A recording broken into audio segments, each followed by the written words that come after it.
오늘도 성전에 올라오신 여러분 모두에게 하나님의 은총이 함께 하시길 간절히 바랍니다.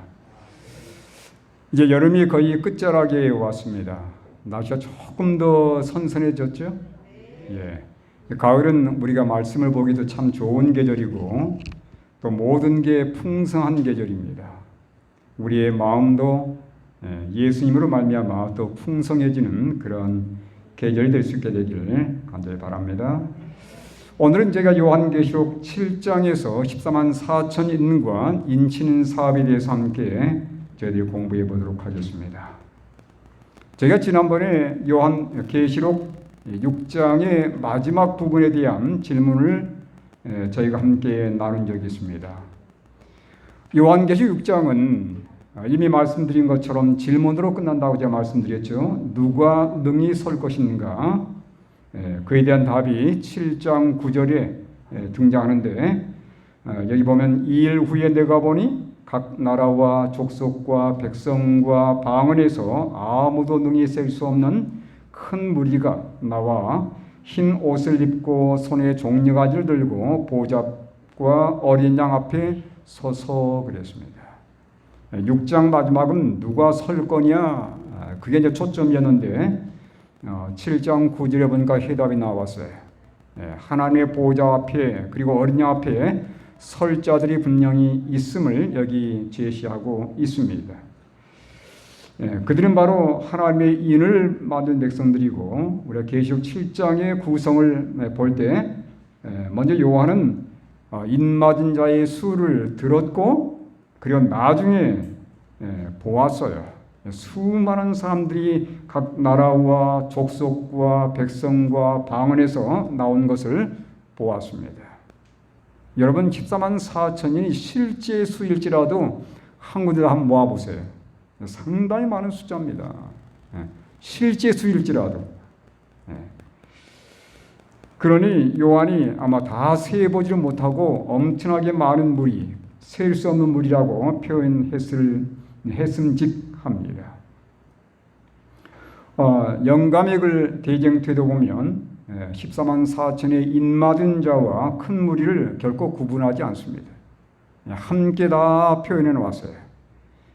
큰 무리에 해당되는 그 표현을 14만 4천인의 그 내용 가운데 함께 포함을 시켜 놓았습니다. 여기는 지금 14만 4천인들에 대한 표현이에요. 우리 이미 지난번에 제가 다 보았던 내용들입니다. 자, 이제 오늘은 7장을 보면서 재림 전에 있게 될 인치는 사업에 대해서 함께 살펴보도록 하겠습니다. 7장 1절로 3절의 말씀을 제가 읽습니다. 2일 후에 내가 네 천사가 땅 네 모퉁이에 선 것을 보니 땅의 사방의 바람을 붙잡아 바람으로 하여금 땅이나 바다에나 각종 나무에 불지 못하게 하더라. 또 봄에 다른 천사가 살아계신 하나님의 인을 가지고 해 돋는 데로부터 올라와서 땅과 바다를 해롭게 할 권세를 받은 네 천사를 향하여 큰 소리로 외쳐 이르되 우리가 우리 하나님의 종들의 이마에 인치기까지 땅이나 바다나 나무들을 해야지 말라 하더라. 자, 그러면서 이제 14만 4천인에 대한 얘기가 등장합니다. 하나씩 좀 살펴보도록 하겠습니다. 자, 먼저 여기 네 천사가 등장하고 있습니다. 7장 1절 다시 보면 네 천사가 땅 네 모퉁이에 서서 어떤 일을 합니까? 바람을 붙잡는 거예요. 땅의 사방에 바람을 붙잡고 있습니다. 그러면서 바람이 불지 못하게 붙잡고 있는 거예요. 그들이 언젠가는 놓을 겁니다. 그렇죠? 바람을 언젠가는 놓을 거예요. 그러나 당분간 하나님의 지시에 의해서 바람을 붙들고 있을 것입니다. 그 바람이 뭘까요? 자, 여기 에레미야 4장 11절과 12절에 보면 바람이 무엇인지에 대해서 소개가 되어 있습니다. 그때의 백성과 예루살렘에 전할 자가 있어서 뜨거운 바람이 광야에 있는 헐벗은 산에서 내 딸 백성에게 불어온다 하리라. 이는 키질하기 위함도 아니요 정결하게 하려 함도 아니며 12절 이보다 더 강한 바람이 나를 위하여 오리니 이제 내가 그들에게 심판을 행할 것이라. 여러분, 구약 성경에서 바람은 뭘 상징하냐면 하나님의 심판에 대한 상징입니다. 네. 그 심판 속에 뭐가 포함되냐면 때로는 전쟁에 포함되기도 하고 때로는 재앙이 포함되기도 해요. 네. 하나님께서 하나님의 백성과 세상을 심판할 때 때로는 전쟁을 일으키기도 하고 때로는 재앙을 가져다 주기도 합니다. 하나님의 심판이에요. 그게 바로 바람이라고 말씀하고 있습니다. 우리가 이 요한계시록 7장에서의 바람은 뭘 의미하냐면, 바람을 붙잡고 있다고 그랬죠? 그 바람은 구체적으로 뭘 의미하냐면 7 재앙을 의미하는 것입니다. 언젠가는 바람을 놓을 거예요. 바람을 놓음과 동시에 이 땅에서는 모든 게 뒤죽박죽되면서 재앙이 쏟아지기 시작하는 거예요. 그 재앙이 바로 계시록 16장에 나와 있는 7 재앙입니다. 그 나중에 이제 시간 되면 우리가 그것들을 하나씩 배우도록 할 것입니다. 자, 이 네 천사가 바람을 붙잡고 있는 동안에 한 천사 또 올라오는 거예요. 어디서 올라오냐면 해 돋는 데로부터 올라옵니다. 여러분, 성경에서 해 돋는 곳은 하나님께서 계신 곳에 대한 상징이에요. 거기에서 이 하나님의 한 천사가 하나님의 인을 가지고 올라옵니다. 그러면서 댑다 소리를 지르는 거예요. 뭐라고 소리를 지릅니까? 7장 3절에 보면 우리 하나님의 종들의 이마에 인치기까지 땅이나 바다나 나무들을 해하지 말라. 이게 이제 인치는 천사가 외치는 기별입니다. 여전히 붙들고 있으라는 거예요. 놓지 말고 붙들고 있으라는 겁니다. 언제까지? 하나님의 종들의 이마에 인이 맞춰지기까지 기다리라는 거예요. 그러니까 인이 맞춰진 다음에는 네 천사가 분명히 붙들고 있는 바람을 놓을 것입니다. 그 대경태에 보면 어떤 얘기가 등장하냐면 하나님의 백성들이 애국에서 나올 때 하나님께서 그 양을 잡도록 지시하지 않습니까? 양을 잡도록 지시하는데 그때 양을 잡아가지고 피를 바르지 않는 그 집안에 누가 죽었어요? 장자들이 모조리 죽임을 당했습니다. 그때 천사가 다니면서 그 피가 묻어지지 않은, 피가 없는 그 집안의 모든 장자는 짐승이든 사람이든 다 제거한 거예요. 그러니까 짐승도 제거를 당한 겁니다. 여러분, 그때 천사가 몇 명이나 파송됐을까요? 몇 명의 천사가 돌아다니면서 다 제거했겠습니까? 대경태 보면 하나의 천사라고 했습니다. 하나의 천사가 다니면서 모든 장자를 다 제거한 거예요. 화이분께서 그 말씀하면서 마지막 때 하나님의 허락이 떨어지면 사단과 그의 부하들이 거의 동일한 능력을 가지고 이 세상의 파괴를 행사한다는 것입니다. 하나님이 허락하면, 그러니까 그들도 천사 아닙니까? 여전히 그들도 능력이 있어요. 근데 그들이 어떤 능력을 행사하냐면 파괴의 능력을 행사한다는 사실입니다. 여러분, 하나님의 한 천사가 모든 장자를 다 죽였어요. 근데 사단의 천사들이 함께 합세해서 일한다면 그 파괴력이 상상을 초월하는 겁니다. 그래서 여러분, 마지막 때 이런 재난들을 보면서 사람들이 기절할 거라고 그러는 거예요. 기절할 것이라고 말씀하고 있습니다.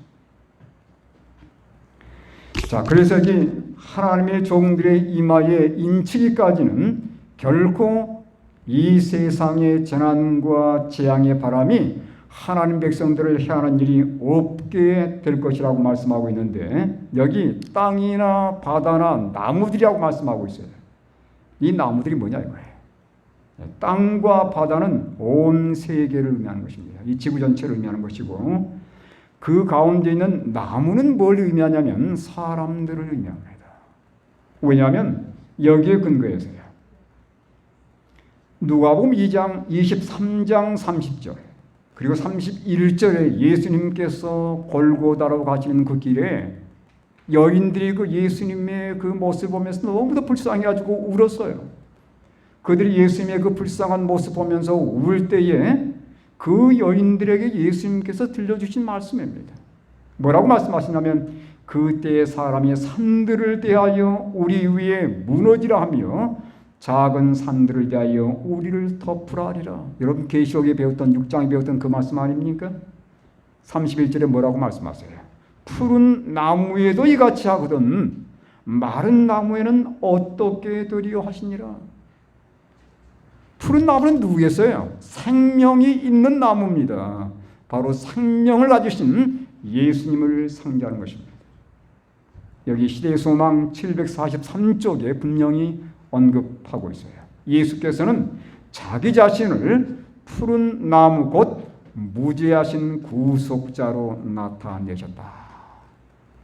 죄 없는 예수님에게 이런 놀라운 파괴 행위가 가해졌다면 이 세상에 죄 많은 사람들이 마지막 때에 당할 그 놀라운 파괴성 있는 그 상태를 볼 때 어떠하겠냐 그 말입니다. 마른 나무는 뭐예요? 생명이 없는 나무인 우리들을 상징하는 거예요. 그래서 이 마지막 때 나무에 뭐가 그 나무를 하지 말라는 말씀은 바로 하나님의 인이 맞춰지기까지 아직은 파괴적인 역사를 이루지 말라는 그 말씀이 되겠습니다. 자, 이 바람을 놓기 전에 반드시 있게 될 일은 하나님의 종들의 이마에 인이 쳐지는 사건이에요. 여기 보면 7장 3절에 우리가 우리 하나님의 종들의 이마에 인치기까지 땅이나 바다나 나무들을 해하지 말라. 다시 말하면 인이 맞춰지면 하나님의 종들의 이마에 인이 찍히게 되면 그때서야 내 천사가 바람을 놓는 일이 있게 될 것이라는 그 내용입니다. 자, 인이 어디에 찍힌다고 말씀하고 있습니까? 이마에 찍히는 거예요. 여러분이 인이 무엇입니까? 인이 말 그 도장이 인자예요. 도장이에요, 도장. 그게 뭐냐면 하나님의 인이기 때문에 하나님의 도장이 찍히는 거예요. 어디에요? 이마에 찍힌다는 것입니다. 자, 좀 더 내용을 살펴보겠습니다. 자, 하나님의 종들의 이마에 인이 찍힌다고 말씀하고 있는데 인을 치는 게 어떤 의미인지를 좀 더 자세히 살펴보겠습니다. 14장 1절에 이렇게 말씀하고 있어요. 내가 보니 보라 어린 양이 시온산에 섰고 그와 함께 14만 4천이 서 있는데 그들의 이마에는 어린 양의 이름과 그 아버지의 이름을 쓴 것이 있더라. 이게 인맞은 경험이에요. 인은 도장입니다. 하나님의 인은 하나님의 도장이에요. 거기에는 하나님의 이름이 기록되어 있고 어린 양의 이름이 기록되어 있어요. 그 이름이 이마에 찍힌다는 것은 뭘 의미하냐면 이마는 이걸 상징합니다. 마음과 생각과 정신을 상징하는 거예요. 다시 말하면 하나님의 이름이 그들의 마음에 가득 들어있고 그들의 생각을 온전히 지배하며 그들의 정신을 완전히 장악해버리는 것입니다. 죄를 짓겠어요? 죄가 들어갈 틈이 없는 겁니다. 여러분, 하나님의 이름이 기록된다는 것은 뭘 의미하는지 여기 출애굽기에 나타나 있어요. 자, 하나님의 이름을 그들의 이마에 친다고 하는 것은 인친다고 하는 것은 여기 하나님의 품성을 온전히 반사하는 것을 의미하는데 여기 출애굽기 34장 5절과 6절에 그 의미가 나와 있습니다. 여호와께서 구름 가운데서 강림하사 그와 함께 거기 서서 여호와의 이름을 선포하실세. 자, 여호와의 이름이 어떤 의미가 들었는지 살펴보시기 바랍니다. 6절에 여호와께서 그의 앞으로 지나시며 선포하시되 여호와라 여호와라 자비롭고 은혜롭고 노하기를 더디하고 인자와 진실이 많은 하나님이라. 여러분, 하나님의 이름은 무엇입니까? 하나님의 이름은 하나님의 품성이에요.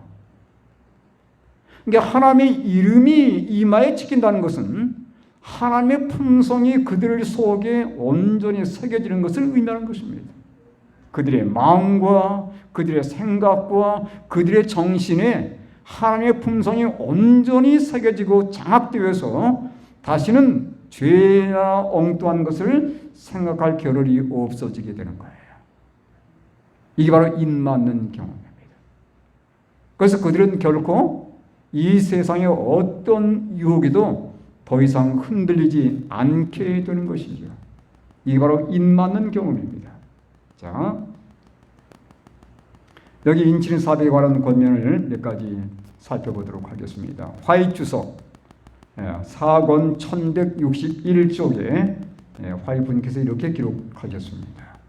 하나님의 인은 사람이 볼 수 있는 어떤 표나 도장이 아니라 영적으로나 지적으로 진리에 굳게 서는 것이며 따라서 그들은 흔들릴 수 없게 되는 것이다. 하나님의 그 삶을 완전히 지배하는 것입니다. 그의 모든 생각이 예수님 생각으로 꽉 차 있는 거예요. 그분의 사랑으로 완전히 물들어 있는 겁니다. 그러니 죄된 생각이 들어올 틈과 여지가 없는 거예요. 때문에 사탄이 결코 그들을 흔들 수가 없는 겁니다. 어떠한 유혹과 어떠한 시련과 무엇을 갖다 맡겨도 그들은 흔들 수 없게 되는 것이에요. 하나님의 택한 백성들의 이마에 인을 받고 흔들림에 대비한 준비가 되자마자 곧 흔들림이 일어날 것이다. 모든 게 다 흔들려 버립니다. 인을 받고 나자마자 뭐가 온다고요? 흔들림이, 강력한 흔들림이 시행되면서 결국 그들이 사단의 손아귀에 완전히 장악되는 거예요. 그리고 동시에 뭐가 내리는 겁니까? 재앙이 역사하게 되는 것입니다. 그 다음에 초기문집 71쪽에도 이렇게 말씀하고 있습니다. 또한 나는 많은 사람들이 환난의 때에 대제사장이 성소에 없는 상태에서 주의 안전에서 설 수 있도록 되어야 한다는 것을 깨닫지 못하고 있는 것을 보았다. 여러분, 인을 맞는 사업이 마치게 되면 이제 예수님께서 더 이상 지성소에 계실 이유가 없어요. 그분의 중보사를 마치고 나오시는 겁니다. 이게 중보자가 없어지는 거예요. 중보자는 사라지고 이 땅에 뭐가 역사하냐면 모든 환난과 재앙이 역사하는 겁니다. 그때 누가 설 수 있느냐 이거예요. 죄가 없는 자들만 설 수 있는 거예요. 다시 말하면 인맞은 자들만 설 수 있다는 말입니다. 근데 그 내용을 하나님 백성들이 아직도 깨닫지 못하고 있더라는 그 내용이에요. 살아계신 하나님의 인을 받고 환난의 때에 보함을 받게 될 자들은 예수의 형상을 충만하게 반사해야 한다. 방금 제가 배웠죠? 인을 받는 것은 예수님의 그 품성을 충만하게 반사해서 결코 죄와 어떤 유혹과 어떤 시험이 결코 그들을 흔들 수 없는 상태를 말하는 것이에요. 계속해서 읽겠습니다. 나는 많은 사람들이 그렇게도 필요되는 준비를 게을리하면서 자기들이 주의 날에 설 수 있게 해주고 그의 안전에서 살기에 합당하게 해줄 늦은 비와 새롭게 되는 때를 기다리고 있는 것을 보았다. 늦은 비를 얘기하지만, 늦은 비를 위해서 기도하지만 아직도 준비가 되어 있지 않는 거예요. 늦은 비를 받을 수 있는 조건들을 아직도 구비하지 못하고 있는 겁니다. 늦은 비에 대해서 얘기는 하지만 아직 거기에 대해서 그걸 받을 수 있는 준비가 여전히 갖춰지지 못했다는 말씀이에요. 그러면서 여전히 미래에 언젠가는 내가 교회에 열심히 다니다 보면 나에게도 그런 놀라운 혜택이 주어지겠지 하고 막연하게 생각하는 것입니다. 그 다음 보겠습니다. 교회전 5권 573쪽의 말씀인데요. 시간은 매우 짧다. 여러분, 이 세상에 돌아가는 모든 상태를 한번 살펴보시기 바랍니다. 결코 우리가 그걸 갖지 않아요. 하여튼 다각적인 분야에 있어서 예수의 재림의 징조가 나타나고 있습니다. 홍수도 그렇고, 태풍도 그렇고, 폭염도 그렇고, 가뭄도 그렇고, 기근도 그렇고, 대형 산불도 그렇고 아직도 꺼지지 않고 있어요. 그 다음에 북극이 녹아가고 있습니다.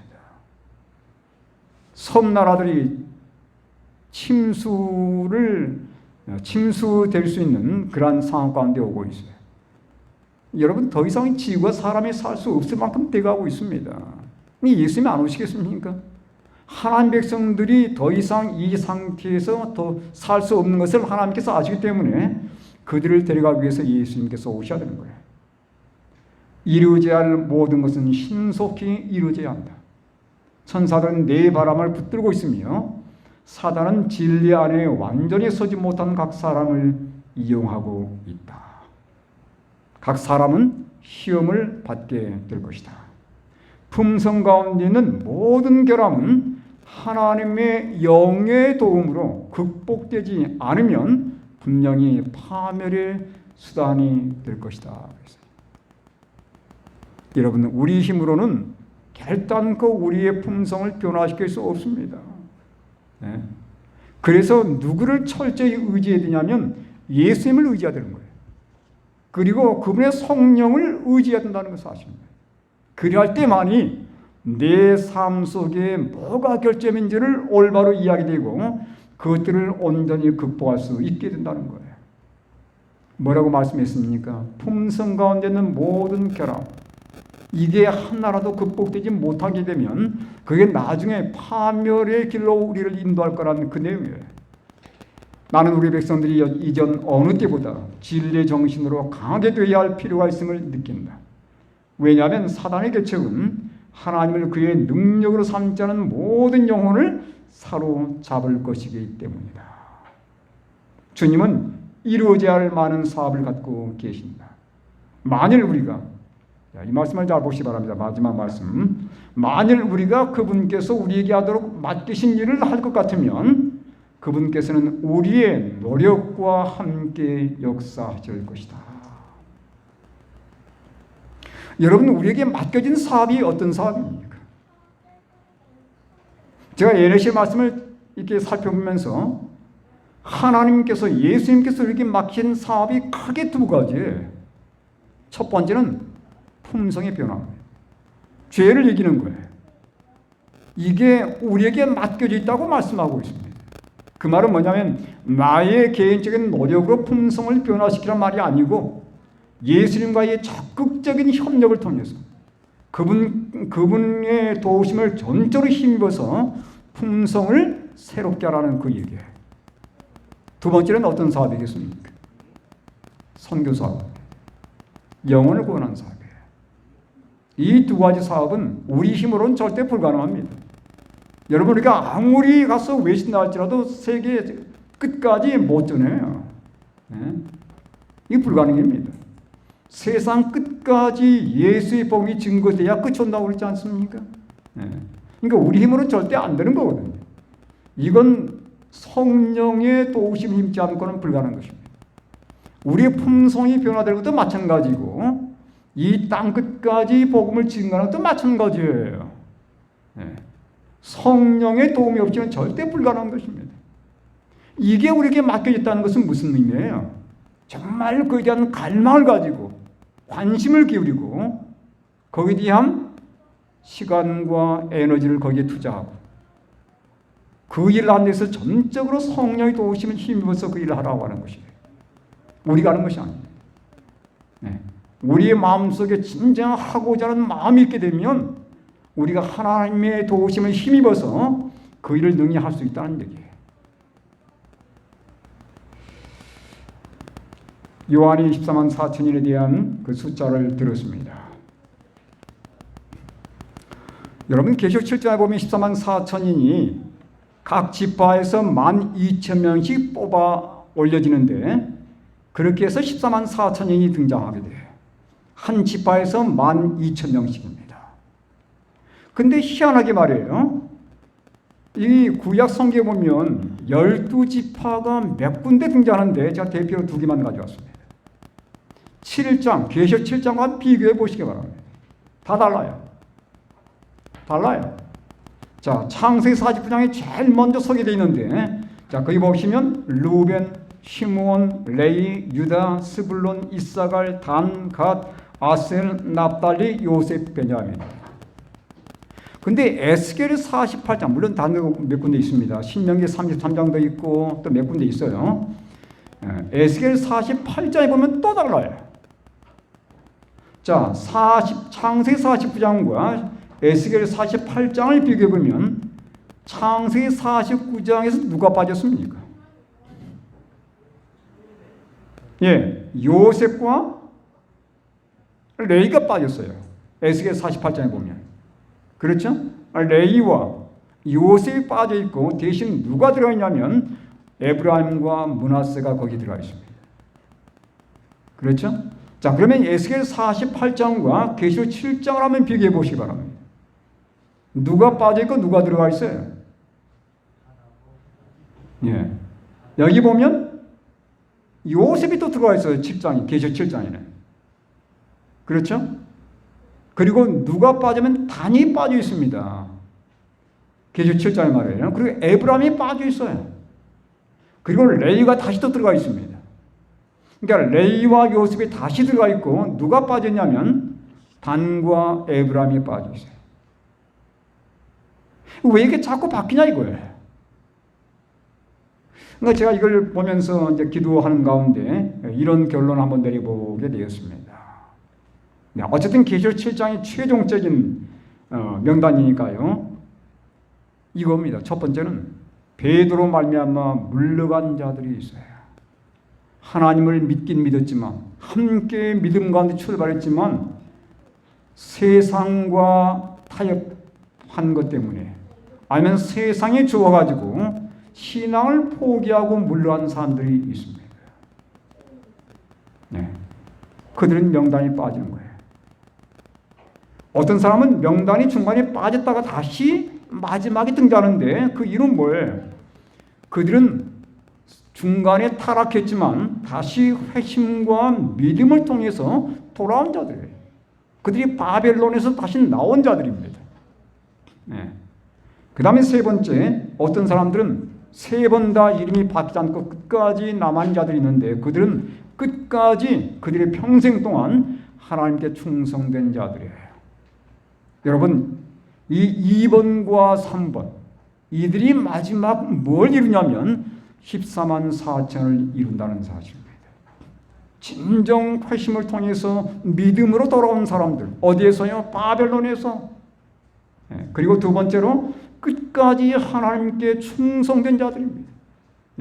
환경에도 굴하지 아니하고 어떤 어려움에도 타협하지 아니하고 끝까지 고든 신앙 가지고 하나님께 충성된 그들이 14만 4천년을 이루게 되는 것이에요. 저는 우리 모든 성도들이 이 두 가운데 한 분들이 되시길 바랍니다. 우리 이미 바벨에서 나왔지 않습니까?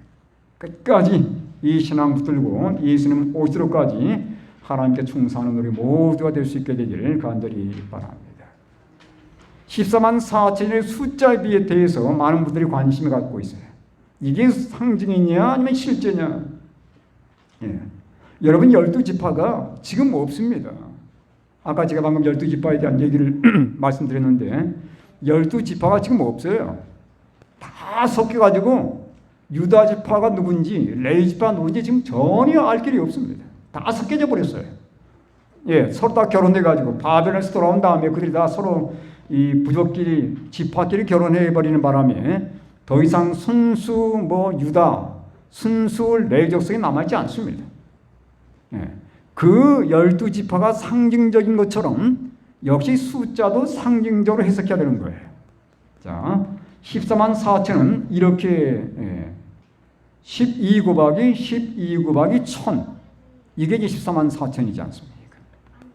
여러분 12는 성경 특별히 히브리 백성들에게서는 완전 또는 완성을 상징하는 숫자입니다. 완전 또는 완성이에요. 근데 이게 배입니다. 배. 12 곱하기 12예요.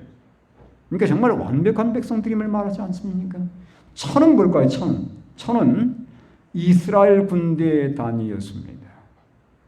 하나님께서 이스라엘 각 지파, 12지파죠. 각 지파에서 1000명씩 군대를 뽑아 올리라고 말씀하셔요.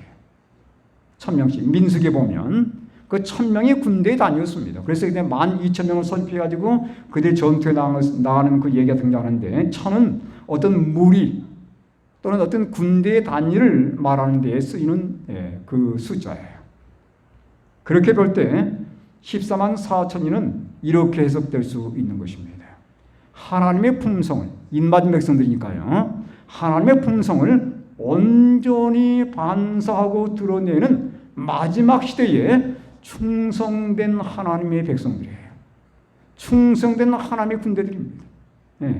이들이 숫자에 관계없이 하나님의 마지막 인맞은 백성들로 마지막 사업을 끝내고 하나님 앞에 그 영광 앞에 설 자들이 될 것입니다. 그래서 여러분 화이픈도 그 얘기를 많이 하세요. 14만 4천이 실제인지 상징인지 따지지 말고 그들의 특성에 대해서 연구하라는 거예요. 그들의 품성에 대해서 연구하라고 많이 말씀하셨어요. 14만 4천이 마지막 때에 살아있는 백성이라 할지라도 그 적은 숫자가 아닙니다.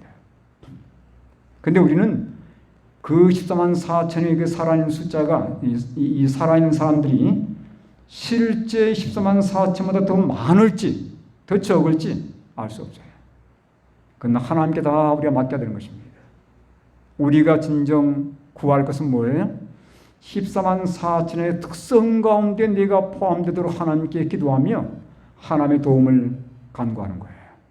그리고 더 충성된 하나님 백성들로서 예수님의 품성을 온전히 반사하기 위해서 노력하는 그러한 백성들이 되어야 할 것입니다. 이미 배운 것처럼 14만 4천인과 큰 무리는 동일한 백성들이라 제가 말씀드렸죠. 자, 이들의 특성에 대해서 이렇게 말씀하고 있습니다.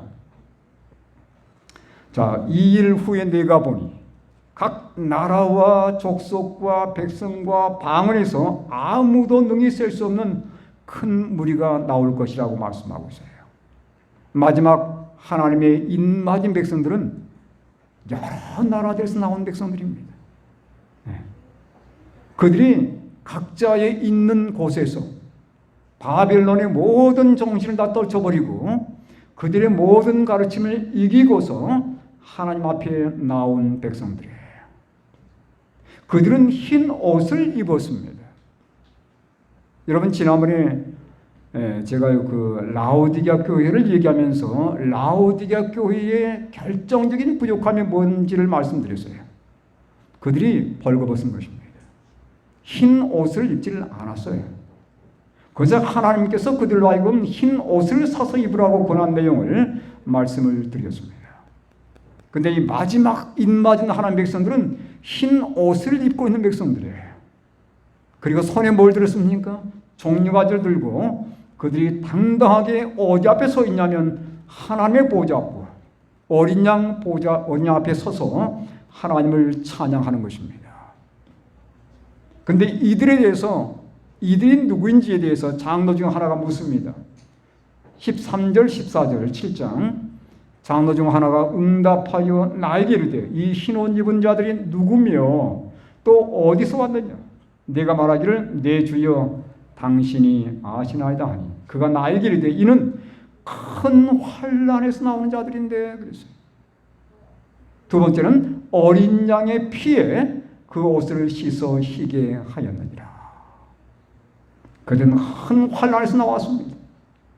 정말 그 환난은 견디기 힘든 환난이에요.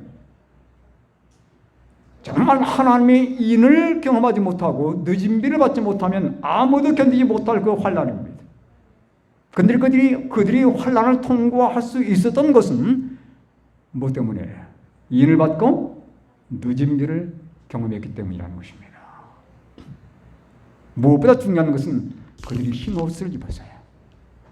그 흰 옷은 왜 흰 옷입니까? 어린 양의 피에 그들의 모든 품성의 옷을 다 빨았기 때문이라는 사실이에요. 죄가 전혀 없는 것입니다. 여러분, 우리 마음의 품성은 이 세상의 어떤 것으로도 변화시킬 수 없어요. 딱 그것은 하나밖에 없습니다. 그건 십자가의 보혈이에요. 십자가의 보혈만이 우리의 마음속에 응어리져 있는 모든 흠과 결점들을 다 씻어낼 수 있는 유일한 도구입니다. 좀 더 보겠습니다. 흰 옷을 입고 있는데 여기 7장 14절에 어린 양의 피에 그 옷을 씻어서 희게 하였느니라. 여러분, 살다 보면 내가 불어 때를 묻히지 않았지만 살다 보면 옷에 때가 묻어요. 제가 지금 와이셔츠를 입고 있지 않습니까? 이 와이셔츠를 한 달 동안 계속 입으면 어떤 일이 생길까요? 때가 습깁니다. 어디에 껴요? 목에 때가 껴요. 내가 불어묻힌 게 아닙니다. 나도 모르게 묻는 거예요. 여러분, 우리가 이 세상을 살다 보면 내가 불어 죄를 짓지 않지만 나도 모르게 와서 묻는 때들이 있어요. 그게 뭐냐면 죄입니다. 나도 모르게 내가 슬쩍슬쩍 저지르는 뭐가 있어요? 죄가 있어요. 남에게 상처를 주거나 내가 때로는 상처를 받거나 내가 혹시라도 조그만 어떤 타협을 하거나 이런 죄들이 나도 모르게 와서 붙는 겁니다. 이걸 매 순간 어디에 씻어야 되냐면 예수님의 십자가에 씻어야 한다는 사실이에요. 그래서 우리가 매 순간 매일 화요분께서 그런 말씀하시더라고요. 날마다 우리는 어린 양의 피에 씻음 받는다는 것입니다. 날마다 우리가 날마다 해야 될 그 일이라는 거예요. 예수님 앞에 나가서 그분의 보혈로 날마다 씻음 받을 때 우린 정결함을 끝까지 유지할 수 있는 것입니다. 옷에 대한 얘기는 이미 말씀드렸죠. 옷이 겉옷과 속옷으로 구성되어 있듯이 칭의는 칭의와 성화로 구성되어 있음을 제가 말씀을 드렸습니다. 둘은 구분될 수 있지만 결코 분리될 수 없다고 하는 것이죠. 그래서 옷은 바로 우리가 예수를 믿고 용서받은 경험뿐만 아니라 죄를 진정으로 미워하고 자아를 철저히 내려놓아서 변화되는 경험까지를 포함하는 것입니다. 이들은 바로 예수님의 보혈의 공로를 힘입어서 이런 놀라운 경험을 할 수 있었던 자들이에요. 그들은 손에 종려가지 들었습니다. 여러분, 종려가지는 승리의 상징이에요. 예수님께서 예루살렘에 입성할 때 사람들이 뭘 흔들었습니까? 종려가지를 흔들었습니다. 승리의 상징이에요. 예수님께서 승리의 왕으로 오셨다는 그 의미로서 그들이 손에 종려가지를 들고 흔들었는데 여기 마지막 하나님의 백성들이 손에 종려가지를 들었어요. 승리했다는 것입니다. 그들은 승리했습니다. 무엇에 승리했을까요? 죄에 대해서 승리하는 사람들입니다. 죄와 타협하지 않은 자들이에요. 그리고 그들은 큰 환난에서 나온 자들입니다. 그들에게 시련이 있었고 시험이 있었고 유혹이 있었지만 그들은 끝내 예수님의 도우심을 힘입어서 이긴 자들입니다. 여기 영감의 글은 이렇게 말씀하고 있습니다. 쟁투 649쪽입니다. 그들은 개국 이래로 그때까지 없던 환난의 시기를 지내고 일곱 재앙의 시기입니다. 야곱의 환난을 견디어 하나님의 심판과 형벌이 마지막으로 내릴 때 중보자 없이 선 자들이다. 그들이 바로 이들입니다. 그들이 승리했어요. 그들은 이겼습니다. 여러분, 그들의 최고의 승리는 누구에 대한 승리냐면 남에 대한 승리가 아니에요. 나에 대한 승리입니다. 우리의 최대 적은 밖에 있지 않아요. 내 안에 있습니다. 영은 언제나, 이 사탄은 언제나 내 안에 있는 자아를 자꾸만 충동질해요.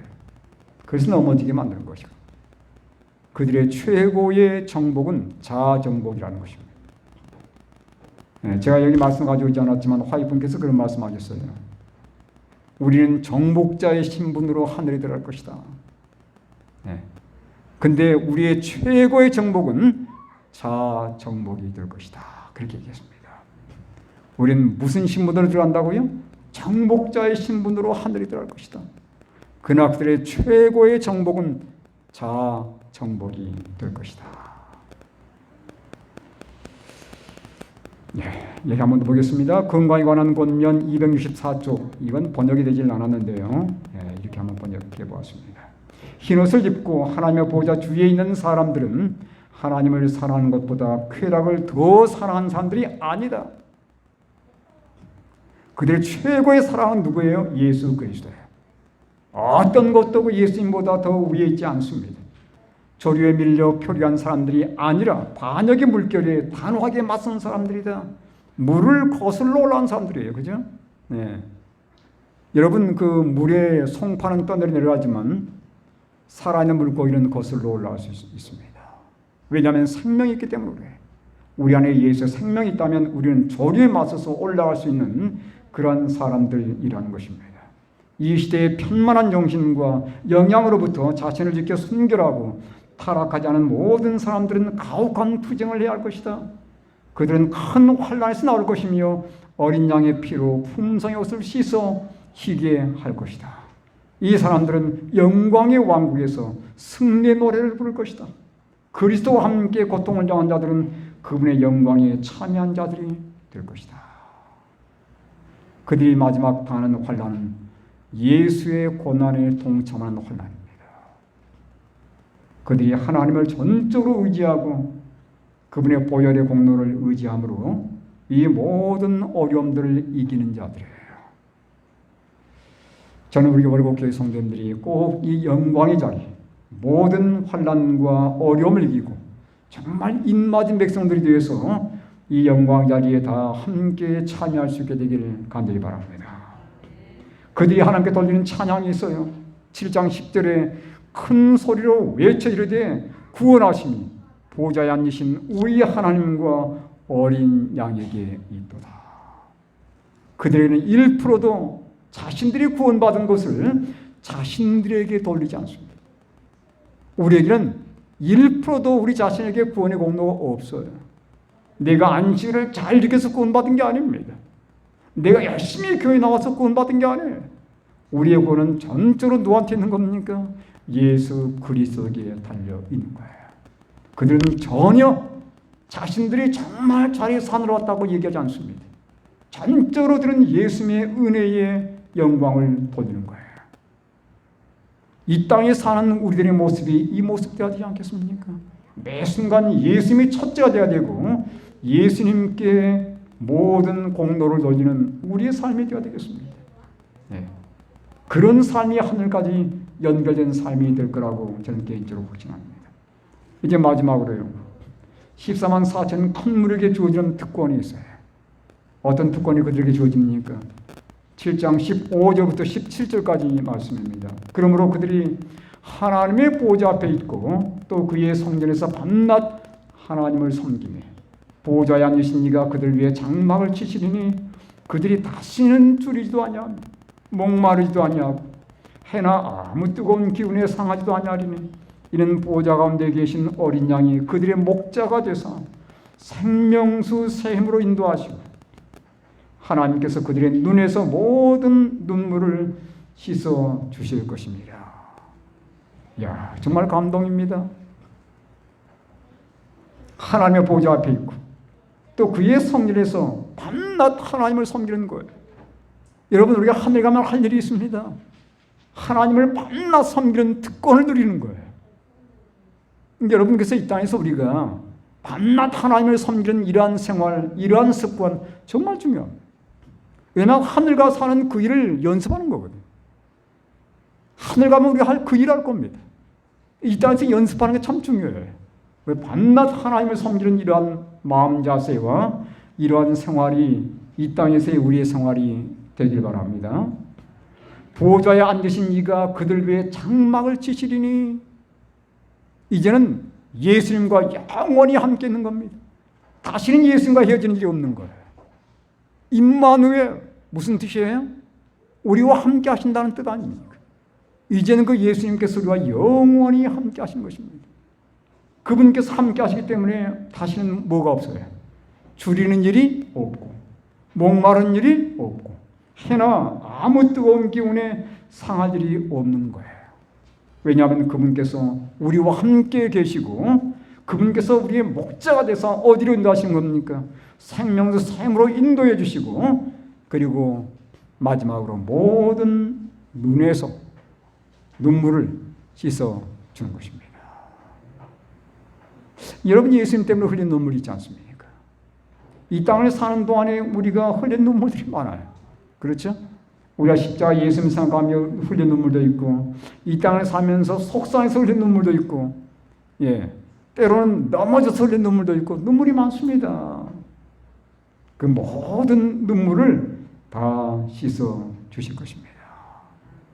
여러분 그 나라에 가야 되지 않겠습니까?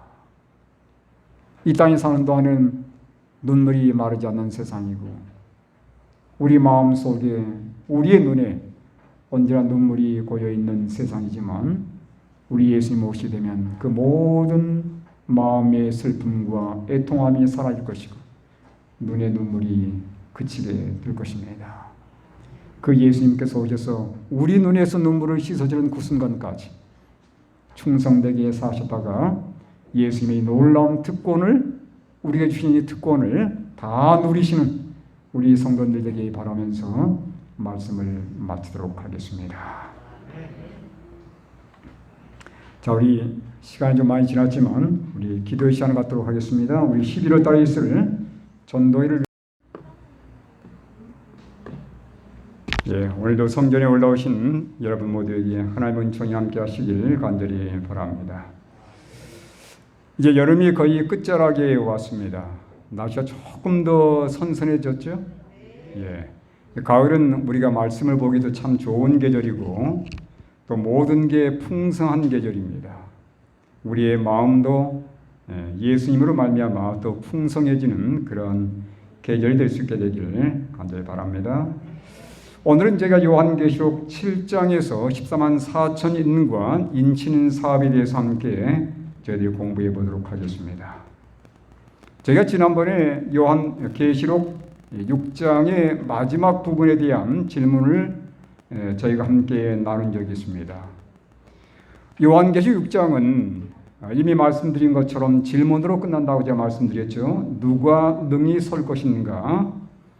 그에 대한 답이 7장 9절에 등장하는데 여기 보면 2일 후에 내가 보니 각 나라와 족속과 백성과 방언에서 아무도 능히 셀 수 없는 큰 무리가 나와 흰 옷을 입고 손에 종려가지를 들고 보좌과 어린 양 앞에 서서 그랬습니다. 6장 마지막은 누가 설 거냐? 그게 이제 초점이었는데 7장 9절에 보니까 해답이 나왔어요. 하나님의 보좌 앞에 그리고 어린 양 앞에 설 자들이 분명히 있음을 여기 제시하고 있습니다. 그들은 바로 하나님의 인을 만든 백성들이고 우리가 계시록 7장의 구성을 볼 때 먼저 요한은 인 맞은 자의 수를 들었고 그리고 나중에 보았어요. 수많은 사람들이 각 나라와 족속과 백성과 방언에서 나온 것을 보았습니다. 여러분 14만 4천이 실제 수일지라도 한 군데다 한번 모아보세요. 상당히 많은 숫자입니다. 실제 수일지라도. 그러니 요한이 아마 다 세보지를 못하고 엄청나게 많은 무리, 셀 수 없는 무리라고 표현했음직합니다. 영감액을 대쟁투에도 보면 14만 4천의 인맞은 자와 큰 무리를 결코 구분하지 않습니다. 함께 다 표현해 놓았어요. 큰 무리에 해당되는 그 표현을 14만 4천인의 그 그 내용 가운데 함께 포함을 시켜 놓았습니다. 여기는 지금 14만 4천인들에 대한 표현이에요. 우리 이미 지난번에 제가 다 보았던 내용들입니다. 자, 이제 오늘은 7장을 보면서 재림 전에 있게 될 인치는 사업에 대해서 함께 살펴보도록 하겠습니다. 7장 1절로 3절의 말씀을 잘 읽습니다. 이 일 후에 내가 네 천사가 땅 네 모퉁이에 선 것을 보니 땅의 사방의 바람을 붙잡아 바람으로 하여금 땅이나 바다에나 각종 나무에 불지 못하게 하더라. 또 봄에 다른 천사가 살아계신 하나님의 인을 가지고 해 돋는 데로부터 올라와서 땅과 바다를 해롭게 할 권세를 받은 네 천사를 향하여 큰 소리로 외쳐 이르되 우리가 우리 하나님의 종들의 이마에 인치기까지 땅이나 바다나 나무들을 해하지 말라 하더라. 자, 그러면서 이제 14만 4천인에 대한 얘기가 등장합니다. 하나씩 좀 살펴보도록 하겠습니다. 자, 먼저 여기 네 천사가 등장하고 있습니다. 7장 1절 다시 보면 네 천사가 땅 네 모퉁이에 서서 어떤 일을 합니까? 바람을 붙잡는 거예요. 땅의 사방에 바람을 붙잡고 있습니다. 그러면서 바람이 불지 못하게 붙잡고 있는 거예요. 그들이 언젠가는 놓을 겁니다. 그렇죠? 네. 바람을 언젠가는 놓을 거예요. 그러나 당분간 하나님의 지시에 의해서 바람을 붙들고 있을 것입니다. 그 바람이 뭘까요? 자, 여기 에레미야 4장 11절과 12절에 보면 바람이 무엇인지에 대해서 소개가 되어 있습니다. 그때의 백성과 예루살렘에 전할 자가 있어서 뜨거운 바람이 광야에 있는 헐벗은 산에서 내 딸 백성에게 불어온다 하리라. 이는 키질하기 위함도 아니요 정결하게 하려 함도 아니며 12절 이보다 더 강한 바람이 나를 위하여 오리니 이제 내가 그들에게 심판을 행할 것이라. 여러분, 구약 성경에서 바람은 뭘 상징하냐면 하나님의 심판에 대한 상징입니다. 네. 그 심판 속에 뭐가 포함되냐면 때로는 전쟁에 포함되기도 하고 때로는 재앙이 포함되기도 해요. 네. 하나님께서 하나님의 백성과 세상을 심판할 때 때로는 전쟁을 일으키기도 하고 때로는 재앙을 가져다 주기도 합니다. 하나님의 심판이에요. 그게 바로 바람이라고 말씀하고 있습니다. 우리가 이 요한계시록 7장에서의 바람은 뭘 의미하냐면 바람을 붙잡고 있다고 그랬죠.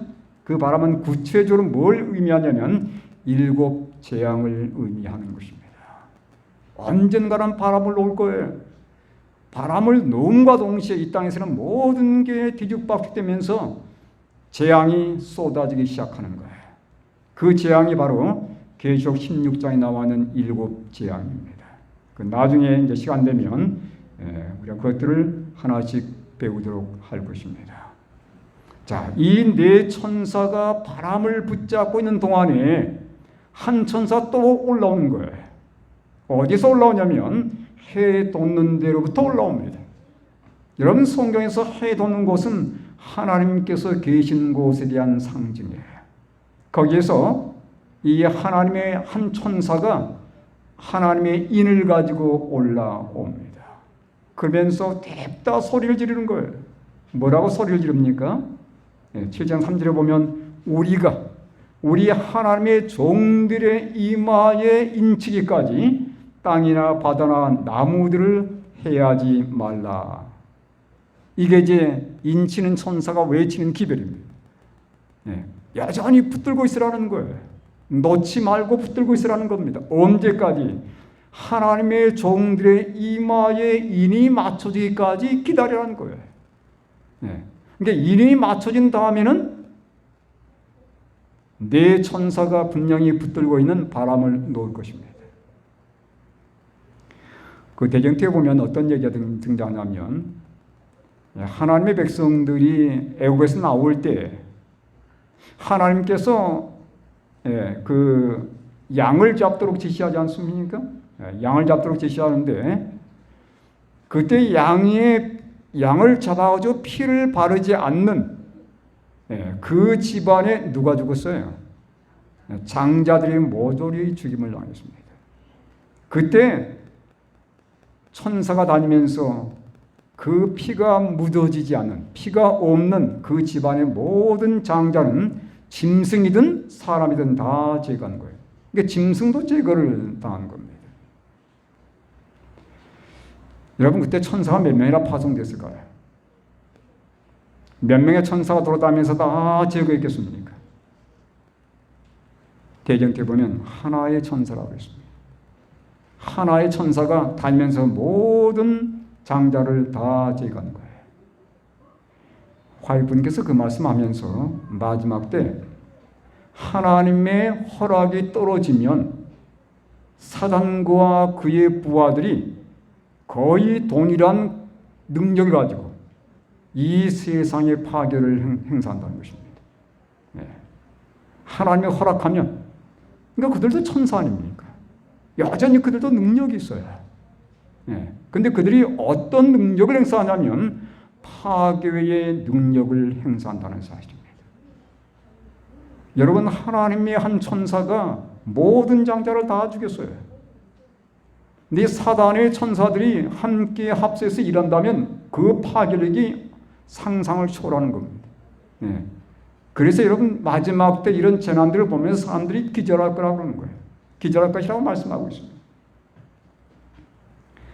자, 그래서 여기 하나님의 종들의 이마에 인치기까지는 결코 이 세상의 재난과 재앙의 바람이 하나님 백성들을 향하는 일이 없게 될 것이라고 말씀하고 있는데, 여기 땅이나 바다나 나무들이라고 말씀하고 있어요. 이 나무들이 뭐냐 이거예요.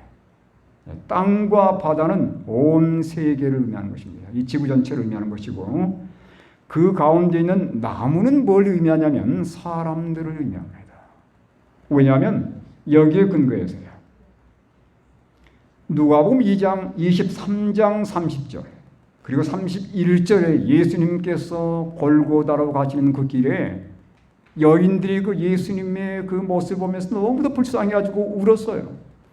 그들이 예수님의 그 불쌍한 모습 보면서 울 때에 그 여인들에게 예수님께서 들려주신 말씀입니다. 뭐라고 말씀하시냐면 그때의 사람이 산들을 대하여 우리 위에 무너지라 하며 작은 산들을 대하여 우리를 덮으라 하리라. 여러분, 계시록에 배웠던 6장에 배웠던 그 말씀 아닙니까? 31절에 뭐라고 말씀하세요? 푸른 나무에도 이같이 하거든 마른 나무에는 어떻게 되리요 하시니라. 푸른 나무는 누구겠어요? 생명이 있는 나무입니다.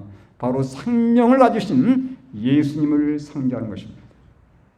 여기 시대의 소망 743쪽에 분명히 언급하고 있어요. 예수께서는 자기 자신을 푸른 나무 곧 무죄하신 구속자로 나타내셨다. 죄 없는 예수님에게 이런 놀라운 파괴 행위가 가해졌다면 이 세상에 죄 많은 사람들이 마지막 때에 당할 그 놀라운 파괴성 있는 그 상태를 볼 때 어떠하겠냐 그 말입니다. 마른 나무는 뭐예요? 생명이 없는 나무인 우리들을 상징하는 거예요. 그래서 이 마지막 때 나무에 뭐가 그 나무를 해하지 말라는 말씀은 바로 하나님의 인이 맞춰지기까지 아직은 파괴적인 역사를 이루지 말라는 그 말씀이 되겠습니다. 자, 이 바람을 놓기 전에 반드시 있게 될 일은 하나님의 종들의 이마에 인이 쳐지는 사건이에요. 여기 보면 7장 3절에 우리가 우리 하나님의 종들의 이마에 인치기까지 땅이나 바다나 나무들을 해하지 말라. 다시 말하면 인이 맞춰지면 하나님의 종들의 이마에 인이 찍히게 되면 그때서야 내 천사가 바람을 놓는 일이 있게 될 것이라는 그 내용입니다. 자, 인이 어디에 지킨다고 말씀하고 있습니까? 이마에 지키는 거예요. 여러분이 인이 무엇입니까? 인이 말 그 도장 인자예요. 도장이에요, 도장. 네, 그게 뭐냐면 하나님의 인이기 때문에 하나님의 도장이 찍히는 거예요. 어디에요? 이마에 찍힌다는 것입니다. 자, 좀 더 내용을 살펴보겠습니다. 자, 하나님의 종들의 이마에 인이 찍힌다고 말씀하고 있는데 인을 치는 게 어떤 의미인지를 좀 더 자세히 살펴보겠습니다. 14장 1절에 이렇게 말씀하고 있어요. 내가 보니 보라, 어린 양이 시온산에 섰고 그와 함께 14만 4천이 서 있는데 그들의 이마에는 어린 양의 이름과 그 아버지의 이름을 쓴 것이 있더라. 이게 인맞은 경험이에요. 인은 도장입니다. 하나님의 인은 하나님의 도장이에요. 거기는 하나님의 이름이 기록되어 있고 어린 양의 이름이 기록되어 있어요. 그 이름이 이마에 찍힌다는 것은 뭘 의미하냐면 이마는 이걸 상징합니다. 마음과 생각과 정신을 상징하는 거예요. 다시 말하면 하나님의 이름이 그들의 마음에 가득 들어있고 그들의 생각을 온전히 지배하며 그들의 정신을 완전히 장악해버리는 것입니다. 죄를 짓겠어요? 죄가 들어갈 틈이 없는 겁니다. 여러분, 하나님의 이름이 기록된다는 것은 뭘 의미하는지 여기 출애굽기에 나타나 있어요. 자, 하나님의 이름을 그들의 이마에 친다고 하는 것은 인친다고 하는 것은 여기 하나님의 품성을 온전히 반사하는 것을 의미하는데 여기 출애굽기 34장 5절과 6절에 그 의미가 나와 있습니다. 여호와께서 구름 가운데서 강림하사 그와 함께 거기 서서 여호와의 이름을 선포하실세. 자, 여호와의 이름이 어떤 의미가 들었는지 살펴보시기 바랍니다. 6절이에요. 여호와께서 그의 앞으로 지나시며 선포하시되 여호와라 여호와라 자비롭고 은혜롭고 노하기를 더디하고 인자와 진실이 많은 하나님이라. 여러분, 하나님의 이름은 무엇입니까? 하나님의 이름은 하나님의 품성이에요. 그러니까 하나님의 이름이 이마에 찍힌다는 것은 하나님의 품성이 그들 속에 온전히 새겨지는 것을 의미하는 것입니다. 그들의 마음과 그들의 생각과 그들의 정신에 하나님의 품성이 온전히 새겨지고 장악되어서 다시는 죄나 엉뚱한 것을 생각할 겨를이 없어지게 되는 거예요. 이게 바로 인맞는 경험입니다. 그래서 그들은 결코 이 세상의 어떤 유혹에도 더 이상 흔들리지 않게 되는 것이죠. 이게 바로 인맞는 경험입니다. 자, 여기 인치는 사대에 관한 권면을 몇 가지 살펴보도록 하겠습니다. 화이주석 4권 1161쪽에 화이분께서 이렇게 기록하셨습니다. 하나님의 인은 사람이 볼 수 있는 어떤 표나 도장이 아니라 영적으로나 지적으로 진리에 굳게 서는 것이며 따라서 그들은 흔들릴 수 없게 되는 것이다. 하나님의 그 삶을 완전히 지배하는 것입니다. 그의 모든 생각이 예수님 생각으로 꽉 차 있는 거예요. 그분의 사랑으로 완전히 물들어 있는 겁니다. 그러니 죄된 생각이 들어올 틈과 여지가 없는 거예요. 때문에 사탄이 결코 그들을 건들 수가 없는 겁니다. 어떠한 유혹과 어떠한 시련과 무엇을 갖다 맡겨도 그들은 흔들릴 수 없게 되는 것이에요. 하나님의 택한 백성들의 이마에 인을 받고 흔들림에 대비한 준비가 되자마자 곧 흔들림이 일어날 것이다. 모든 게 다 흔들려 버립니다. 인을 받고 나자마자 뭐가 온다고요? 흔들림이, 강력한 흔들림이 시행되면서 결국 그들이 사단의 손아귀에 완전히 장악되는 거예요. 그리고 동시에 뭐가 내리는 겁니까? 재앙이 역사하게 되는 것입니다. 그 다음에 초기문집 71쪽에도 이렇게 말씀하고 있습니다. 또한 나는 많은 사람들이 환난의 때에 대제사장이 성소에 없는 상태에서 주의 안전에서 살 수 있도록 되어야 한다는 것을 깨닫지 못하고 있는 것을 보았다. 여러분, 인을 맞는 사업이 마치게 되면 이제 예수님께서 더 이상 지성소에 계실 이유가 없어요. 그분의 중보사를 마치고 나오시는 겁니다. 이게 중보자가 없어지는 거예요. 중보자는 사라지고 이 땅에 뭐가 역사하냐면 모든 환난과 재앙이 역사하는 겁니다. 그때 누가 설 수 있느냐 이거예요. 죄가 없는 자들만 설 수 있는 거예요. 다시 말하면 인맞은 자들만 설 수 있다는 말입니다. 근데 그 내용을 하나님 백성들이 아직도 깨닫지 못하고 있더라는 그 내용이에요. 살아계신 하나님의 인을 맞고 환난의 때에 보호함을 받게 될 자들은 예수의 형상을 충만하게 반사해야 한다. 방금 제가 배웠죠? 인을 맞는 것은 예수님의 그 품성을 충만하게 반사해서 결코 죄와 어떤 유혹과 어떤 시험이 결코 그들을 흔들 수 없는 상태를 말하는 것이에요. 계속해서 읽겠습니다. 나는 많은 사람들이 그렇게도 필요되는 준비를 게을리하면서 자기들이 주의 날에 설 수 있게 해주고 그의 안전에서 살기에 합당하게 해줄 늦은 비와 새롭게 되는 때를 기다리고 있는 것을 보았다. 늦은 비를 얘기하지만, 늦은 비를 위해서 기도하지만 아직도 준비가 되어 있지 않는 거예요. 늦은 비를 받을 수 있는 조건들을 아직도 구비하지 못하고 있는 겁니다. 늦은 비에 대해서 얘기는 하지만 아직 거기에 대해서 그걸 받을 수 있는 준비가 여전히 갖춰지지 못했다는 말씀이에요. 그러면서 여전히 미래에 언젠가는 내가 교회에 열심히 다니다 보면 나에게도 그런 놀라운 혜택이 주어지겠지 하고 막연하게 생각하는 것입니다. 그 다음 보겠습니다. 교회전 5권 573쪽의 말씀인데요. 시간은 매우 짧다. 여러분, 이 세상에 돌아가는 모든 상태를 한번 살펴보시기 바랍니다. 결코 우리가 그걸 갖지 않아요. 하여튼 다각적인 분야에 있어서 예수의 재림의 징조가 나타나고 있습니다.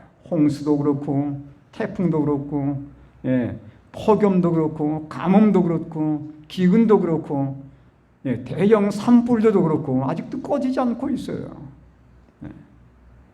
그 다음에 북극이 녹아가고 있습니다. 섬나라들이 침수될 수 있는 그러한 상황 가운데 오고 있어요. 여러분, 더 이상 지구가 사람이 살 수 없을 만큼 돼가고 있습니다. 예수님이 안 오시겠습니까? 하나님 백성들이 더 이상 이 상태에서 더 살 수 없는 것을 하나님께서 아시기 때문에 그들을 데려가기 위해서 예수님께서 오셔야 되는 거예요. 이루어져야 할 모든 것은 신속히 이루어져야 한다. 천사들은 내 바람을 붙들고 있으며 사단은 진리 안에 완전히 서지 못한 각 사람을 이용하고 있다. 각 사람은 시험을 받게 될 것이다. 품성 가운데 있는 모든 결함은 하나님의 영의 도움으로 극복되지 않으면 분명히 파멸의 수단이 될 것이다. 여러분, 우리 힘으로는 결단코 우리의 품성을 변화시킬 수 없습니다. 그래서 누구를 철저히 의지해야 되냐면 예수님을 의지해야 되는 거예요. 그리고 그분의 성령을 의지해야 된다는 것을 아십니다. 그리할 때만이 내 삶 속에 뭐가 결점인지를 올바로 이야기되고 그것들을 온전히 극복할 수 있게 된다는 거예요. 뭐라고 말씀했습니까? 품성 가운데 있는 모든 결함, 이게 하나라도 극복되지 못하게 되면 그게 나중에 파멸의 길로 우리를 인도할 거라는 그 내용이에요. 나는 우리 백성들이 이전 어느 때보다 진리의 정신으로 강하게 되어야 할 필요가 있음을 느낀다. 왜냐하면 사단의 계책은 하나님을 그의 능력으로 삼지 않은 모든 영혼을 사로잡을 것이기 때문이다. 주님은 이루어져야 할 많은 사업을 갖고 계십니다. 만일 우리가, 이 말씀을 잘 보시기 바랍니다. 마지막 말씀. 만일 우리가 그분께서 우리에게 하도록 맡기신 일을 할 것 같으면 그분께서는 우리의 노력과 함께 역사하실 것이다. 여러분, 우리에게 맡겨진 사업이 어떤 사업입니까? 제가 예레시의 말씀을 이렇게 살펴보면서 하나님께서, 예수님께서 우리에게 맡긴 사업이 크게 두 가지예요. 첫 번째는 품성의 변화입니다. 죄를 이기는 거예요. 이게 우리에게 맡겨져 있다고 말씀하고 있습니다. 그 말은 뭐냐면 나의 개인적인 노력으로 품성을 변화시키란 말이 아니고 예수님과의 적극적인 협력을 통해서 그분의 도우심을 전적으로 힘입어서 품성을 새롭게 하라는 그 얘기예요. 두 번째는 어떤 사업이겠습니까? 선교 사업, 영혼을 구원하는 사업이에요. 이 두 가지 사업은 우리 힘으로는 절대 불가능합니다. 여러분, 우리가 아무리 가서 외신다 할지라도 세계 끝까지 못 전해요. 이게 불가능합니다. 세상 끝까지 예수의 복음이 증거돼야 끝이 온다고 그러지 않습니까? 그러니까 우리 힘으로는 절대 안 되는 거거든요. 이건 성령의 도우심이 힘지 않고는 불가능한 것입니다. 우리의 품성이 변화될 것도 마찬가지고 이 땅 끝까지 복음을 증거하는 것도 마찬가지예요. 성령의 도움이 없이는 절대 불가능한 것입니다. 이게 우리에게 맡겨졌다는 것은 무슨 의미예요? 정말 그에 대한 갈망을 가지고 관심을 기울이고 거기에 대한 시간과 에너지를 거기에 투자하고 그 일을 하는 데서 전적으로 성령의 도우심을 힘입어서 그 일을 하라고 하는 것이에요.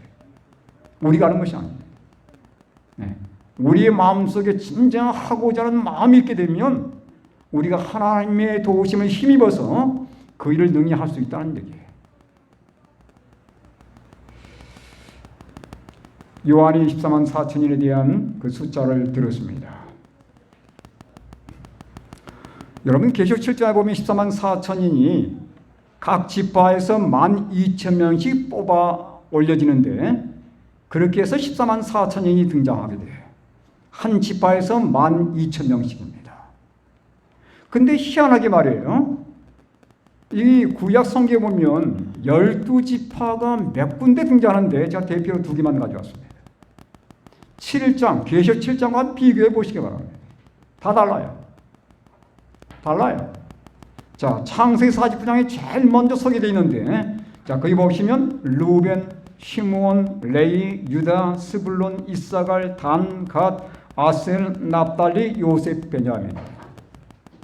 근데 에스겔 48장, 물론 다른 몇 군데 있습니다. 신명기 33장도 있고 또 몇 군데 있어요. 에스겔 48장에 보면 또 달라요. 자, 창세기 49장과 에스겔 48장을 비교해 보면 창세기 49장에서 누가 빠졌습니까? 요셉과 레이가 빠졌어요. 에스겔 48장에 보면. 그렇죠? 레이와 요셉이 빠져 있고 대신 누가 들어가 있냐면 에브라임과 므낫세가 거기 들어가 있습니다. 그렇죠? 자, 그러면 에스겔 48장과 계시록 7장을 한번 비교해 보시기 바랍니다. 누가 빠져 있고 누가 들어가 있어요? 여기 보면 요셉이 또 들어가 있어요. 7장이, 계시록 7장에는. 그렇죠? 그리고 누가 빠지면 단이 빠져 있습니다. 계시록 7장에 말이에요. 그리고 에브라임이 빠져 있어요. 그리고 레이가 다시 또 들어가 있습니다. 그러니까 레이와 요셉이 다시 들어가 있고 누가 빠졌냐면 단과 에브라임이 빠져 있어요. 왜 이렇게 자꾸 바뀌냐 이거예요. 그러니까 제가 이걸 보면서 이제 기도하는 가운데 이런 결론을 한번 내려보게 되었습니다. 어쨌든 계시록 7장이 최종적인 명단이니까요. 이겁니다. 첫 번째는 베드로 말미암아 물러간 자들이 있어요. 하나님을 믿긴 믿었지만 함께 믿음 가운데 출발했지만 세상과 타협한 것 때문에 아니면 세상에 좋아가지고 신앙을 포기하고 물러간 사람들이 있습니다. 네. 그들은 명단이 빠지는 거예요. 어떤 사람은 명단이 중간에 빠졌다가 다시 마지막에 등장하는데 그 이유는 뭐예요? 그들은 중간에 타락했지만 다시 회심과 믿음을 통해서 돌아온 자들이에요. 그들이 바벨론에서 다시 나온 자들입니다. 네. 그 다음에 세 번째, 어떤 사람들은 세 번 다 이름이 바뀌지 않고 끝까지 남은 자들이 있는데 그들은 끝까지 그들의 평생 동안 하나님께 충성된 자들이에요. 여러분, 이 2번과 3번 이들이 마지막 뭘 이루냐면 14만 4천을 이룬다는 사실입니다. 진정 회심을 통해서 믿음으로 돌아온 사람들. 어디에서요? 바벨론에서. 그리고 두 번째로 끝까지 하나님께 충성된 자들입니다. 환경에도 굴하지 아니하고 어떤 어려움에도 타협하지 아니하고 끝까지 고든 신앙 가지고 하나님께 충성된 그들이 14만 4천년을 이루게 되는 것이에요. 저는 우리 모든 성도들이 이 두 가운데 한 분들이 되시길 바랍니다. 우리 이미 바벨에서 나왔지 않습니까? 끝까지 이 신앙 붙들고 예수님 오시도까지 하나님께 충성하는 우리 모두가 될 수 있게 되기를 간절히 바랍니다. 14만 4천의 숫자에 대해서 많은 분들이 관심을 갖고 있어요. 이게 상징이냐 아니면 실제냐? 여러분 12지파가 지금 없습니다. 아까 제가 방금 12지파에 대한 얘기를 말씀드렸는데 12지파가 지금 없어요. 다 섞여가지고 유다지파가 누군지 레위지파가 누군지 지금 전혀 알 길이 없습니다. 다 섞여져 버렸어요. 서로 다 결혼해가지고 바벨론에서 돌아온 다음에 그들이 다 서로 이 부족끼리 지파끼리 결혼해버리는 바람에 더 이상 순수 유다, 순수 레위 족속이 남아있지 않습니다. 그 12지파가 상징적인 것처럼 역시 숫자도 상징적으로 해석해야 되는 거예요. 자, 14만 4천은 이렇게 12 곱하기 12 곱하기 1000 이게 이제 14만 4천이지 않습니까? 여러분 12는 성경 특별히 히브리 백성들에게서는 완전 또는 완성을 상징하는 숫자입니다. 완전 또는 완성이에요. 근데 이게 배입니다. 배. 12 곱하기 12예요. 그러니까 정말 완벽한 백성들임을 말하지 않습니까? 천은 뭘까요? 천은 이스라엘 군대의 단위였습니다. 하나님께서 이스라엘 각 지파, 12지파죠. 각 지파에서 1000명씩 군대를 뽑아 올리라고 말씀하셔요. 1000명씩. 민수기에 보면 그 1000명이 군대의 단위였습니다. 그래서 그때 12,000명을 선포해가지고 그들이 전투에 나가는 그 얘기가 등장하는데 1000은 어떤 무리 또는 어떤 군대의 단위를 말하는 데에 쓰이는 그 숫자예요. 그렇게 볼 때 14만 4천이는 이렇게 해석될 수 있는 것입니다. 하나님의 품성을, 인맞은 백성들이니까요. 하나님의 품성을 온전히 반사하고 드러내는 마지막 시대에 충성된 하나님의 백성들이에요. 충성된 하나님의 군대들입니다. 이들이 숫자에 관계없이 하나님의 마지막 인맞은 백성들로 마지막 사업을 끝내고 하나님 앞에 그 영광 앞에 설 자들이 될 것입니다. 그래서 여러분 화이트분도 그 얘기를 많이 하세요. 14만 4천이 실제인지 상징인지 따지지 말고 그들의 특성에 대해서 연구하라는 거예요. 그들의 품성에 대해서 연구하라고 많이 말씀하셨어요. 14만 4천이 마지막 때에 살아있는 백성이라 할지라도 그 적은 숫자가 아닙니다. 근데 우리는 그 14만 4천의 그 살아있는 숫자가 이 살아있는 사람들이 실제 14만 4천보다 더 많을지 더 적을지 알 수 없어요. 그러나 하나님께 다 우리가 맡겨야 되는 것입니다. 우리가 진정 구할 것은 뭐예요? 14만 4천의 특성 가운데 내가 포함되도록 하나님께 기도하며 하나님의 도움을 간구하는 거예요. 그리고 더 충성된 하나님 백성들로서 예수님의 품성을 온전히 반사하기 위해서 노력하는 그러한 백성들이 되어야 할 것입니다. 이미 배운 것처럼 14만 4천인과 큰 무리는 동일한 백성들이라 제가 말씀드렸죠. 자, 이들의 특성에 대해서 이렇게 말씀하고 있습니다. 자, 이 일 후에 내가 보니 각 나라와 족속과 백성과 방언에서 아무도 능히 셀 수 없는 큰 무리가 나올 것이라고 말씀하고 있어요. 마지막 하나님의 인맞은 백성들은 여러 나라들에서 나온 백성들입니다.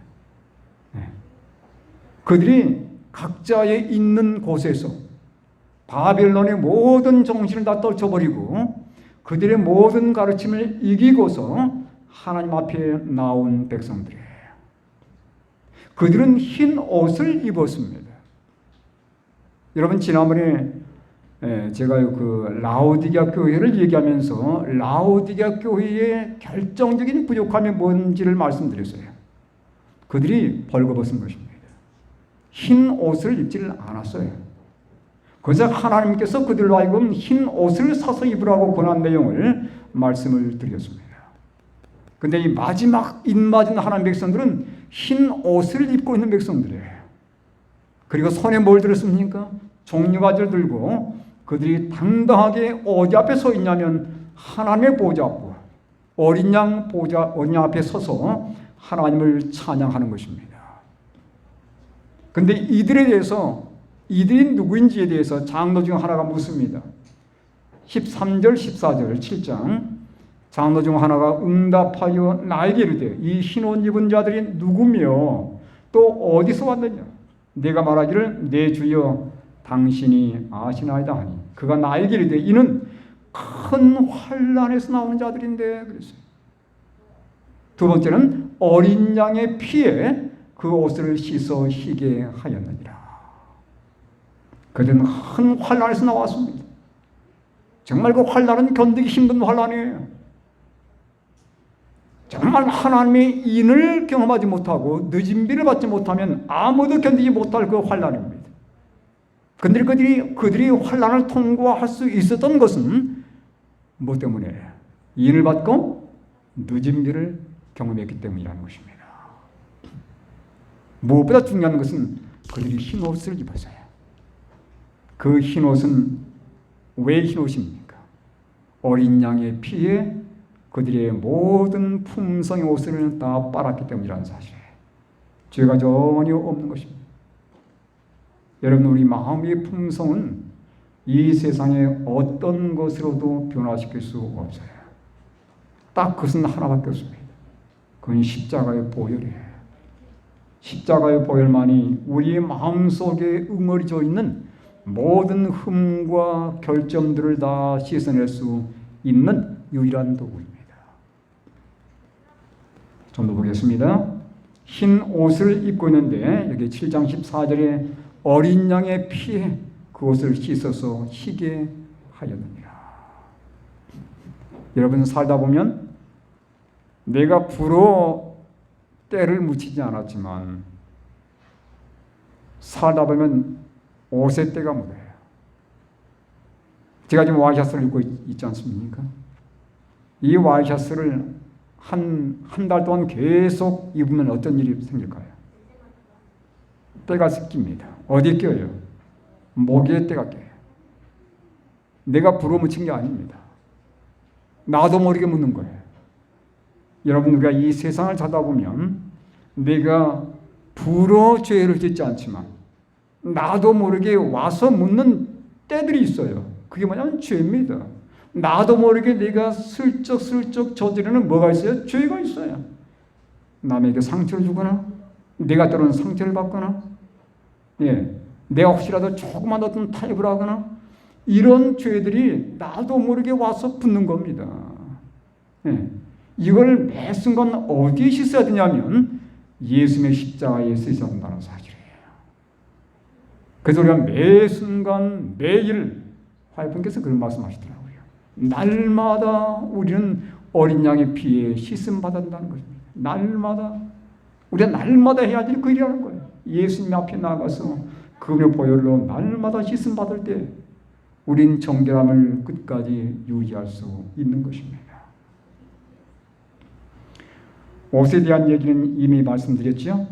옷이 겉옷과 속옷으로 구성되어 있듯이 칭의는 칭의와 성화로 구성되어 있음을 제가 말씀을 드렸습니다.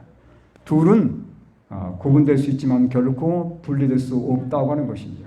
그래서 옷은 바로 우리가 예수를 믿고 용서받은 경험뿐만 아니라 죄를 진정으로 미워하고 자아를 철저히 내려놓아서 변화되는 경험까지를 포함하는 것입니다. 네. 이들은 바로 예수님의 보혈의 공로를 힘입어서 이런 놀라운 경험을 할 수 있었던 자들이에요. 그들은 손에 종려가지 들었습니다. 여러분, 종려가지는 승리의 상징이에요. 예수님께서 예루살렘에 입성할 때 사람들이 뭘 흔들었습니까? 종려가지를 흔들었습니다. 승리의 상징이에요. 예수님께서 승리의 왕으로 오셨다는 그 의미로서 그들이 손에 종려가지를 들고 흔들었는데, 여기 마지막 하나님의 백성들이 손에 종려가지를 들었어요. 승리했다는 것입니다. 그들은 승리했습니다. 무엇에 승리했을까요? 죄에 대해서 승리한 사람들입니다. 죄와 타협하지 않은 자들이에요. 그리고 그들은 큰 환난에서 나온 자들입니다. 그들에게 시련이 있었고 시험이 있었고 유혹이 있었지만 그들은 끝내 예수님의 도우심을 힘입어서 이긴 자들입니다. 여기 영감의 글은 이렇게 말씀하고 있습니다. 쟁투 649쪽입니다. 그들은 개국 이래로 그때까지 없던 환난의 시기를 지내고, 일곱 재앙의 시기입니다. 야곱의 환난을 견디어 하나님의 심판과 형벌이 마지막으로 내릴 때 중보자 없이 선 자들이다. 그들이 바로 이들입니다. 그들이 승리했어요. 그들은 이겼습니다. 여러분, 그들의 최고의 승리는 누구에 대한 승리냐면 남에 대한 승리가 아니에요. 나에 대한 승리입니다. 우리의 최대 적은 밖에 있지 않아요. 내 안에 있습니다. 영은 언제나, 이 사탄은 언제나 내 안에 있는 자아를 자꾸만 충동질해요. 그래서 넘어지게 만드는 것이고, 그들의 최고의 정복은 자아 정복이라는 것입니다. 제가 여기 말씀 가지고 오지 않았지만 화이분께서 그런 말씀하셨어요. 우리는 정복자의 신분으로 하늘에 들어갈 것이다. 근데 우리의 최고의 정복은 자아 정복이 될 것이다. 그렇게 얘기했습니다. 우리는 무슨 신분으로 들어간다고요? 정복자의 신분으로 하늘에 들어갈 것이다. 그러나 그들의 최고의 정복은 자아 정복이 될 것이다. 여기 한번 더 보겠습니다. 건강에 관한 권면 264쪽. 이건 번역이 되질 않았는데요. 이렇게 한번 번역해 보았습니다. 흰옷을 입고 하나님의 보좌 주위에 있는 사람들은 하나님을 사랑하는 것보다 쾌락을 더 사랑하는 사람들이 아니다. 그들의 최고의 사랑은 누구예요? 예수 그리스도예요. 어떤 것도 예수님보다 더 위에 있지 않습니다. 조류에 밀려 표류한 사람들이 아니라 반역의 물결에 단호하게 맞선 사람들이다. 물을 거슬러 올라온 사람들이에요. 그죠? 여러분, 그 물에 송파는 떠내려 내려가지만 살아있는 물고기는 거슬러 올라올 수 있습니다. 왜냐하면 생명이 있기 때문에 그래요. 우리 안에 예수의 생명이 있다면 우리는 조류에 맞서서 올라갈 수 있는 그런 사람들이라는 것입니다. 이 시대의 편만한 정신과 영향으로부터 자신을 지켜 순결하고 타락하지 않은 모든 사람들은 가혹한 투쟁을 해야 할 것이다. 그들은 큰 환난에서 나올 것이며 어린 양의 피로 품성의 옷을 씻어 희게 할 것이다. 이 사람들은 영광의 왕국에서 승리의 노래를 부를 것이다. 그리스도와 함께 고통을 당한 자들은 그분의 영광에 참여한 자들이 될 것이다. 그들이 마지막 당하는 환난은 예수의 고난에 동참하는 환난입니다. 그들이 하나님을 전적으로 의지하고 그분의 보혈의 공로를 의지함으로 이 모든 어려움들을 이기는 자들이에요. 저는 우리 월곡교회 성도님들이 꼭 이 영광의 자리, 모든 환난과 어려움을 이기고 정말 입맞은 백성들이 되어서 이 영광 자리에 다 함께 참여할 수 있게 되기를 간절히 바랍니다. 그들이 하나님께 돌리는 찬양이 있어요. 7장 10절에 큰 소리로 외쳐 이르되 구원하심이 보좌에 앉으신 우리 하나님과 어린 양에게 있도다. 그들에게는 1%도 자신들이 구원받은 것을 자신들에게 돌리지 않습니다. 우리에게는 1%도 우리 자신에게 구원의 공로가 없어요. 내가 안식일을 잘 지켜서 구원받은 게 아닙니다. 내가 열심히 교회 나와서 구원받은 게 아니에요. 우리의 구원은 전적으로 누구한테 있는 겁니까? 예수 그리스도에게 달려 있는 거예요. 그들은 전혀 자신들이 정말 잘 산으로 왔다고 얘기하지 않습니다. 전적으로 들은 예수님의 은혜의 영광을 돌리는 거예요. 이 땅에 사는 우리들의 모습이 이 모습 되어야 되지 않겠습니까? 매 순간 예수님이 첫째가 되어야 되고 예수님께 모든 공로를 돌리는 우리의 삶이 되어야 되겠습니다. 네. 그런 삶이 하늘까지 연결된 삶이 될 거라고 저는 개인적으로 확신합니다. 이제 마지막으로요. 14만 4천 큰 무리에게 주어지는 특권이 있어요. 어떤 특권이 그들에게 주어집니까?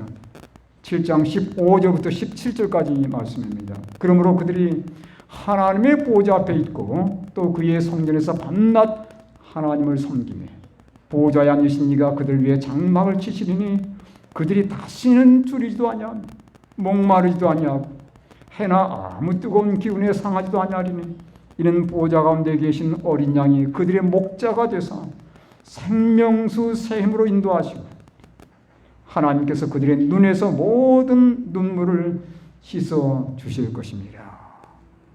야, 정말 감동입니다. 하나님의 보좌 앞에 있고 또 그의 성전에서 밤낮 하나님을 섬기는 거예요. 여러분, 우리가 하늘 가면 할 일이 있습니다. 하나님을 밤낮 섬기는 특권을 누리는 거예요. 여러분께서 이 땅에서 우리가 밤낮 하나님을 섬기는 이러한 생활, 이러한 습관 정말 중요합니다. 왜냐하면 하늘 가서 사는 그 일을 연습하는 거거든요. 하늘 가면 우리가 할 그 일 할 겁니다. 이 땅에서 연습하는 게 참 중요해요.